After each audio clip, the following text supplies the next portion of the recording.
Hello. Hello दोस्तों, देखिए मुझसे किसी ने पूछा कि भाई जो आपने देखा होगा जब कोई इंसिडेंट हो जाता है, उस दुर्घटना से किसी की मृत्यु हो जाती है तो उस डेड बॉडी का जो है पोस्टमार्टम किया जाता है।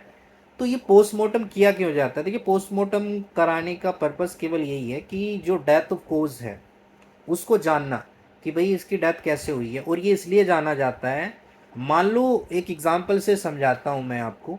मान लो आप आपके बीच में किसी से कोई लड़ाई झगड़ा हुआ और आपने उसको गोली मार दी या कुछ भी सर पे मारा और वो मर गया।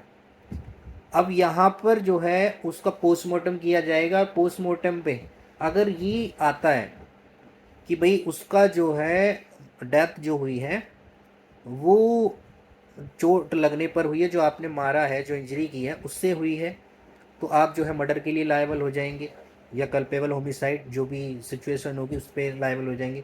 मान लो उसकी मृत्यु हो गई आपने जैसे ही मारा, और पोस्टमार्टम रिपोर्ट में आता है कि उसकी जो मृत्यु हुई है वो हार्ट अटैक से हुई है। जो उसकी मृत्यु हुई है वो हार्ट अटैक से हुई है। तो यहाँ पर आपको मर्डर के लिए लायबल नहीं किया जाएगा, क्योंकि मृत्यु तो उसकी हुई है लेकिन आपकी जो मारा है ना आपने, उससे नहीं हुई, हार्ट अटैक से हुई है।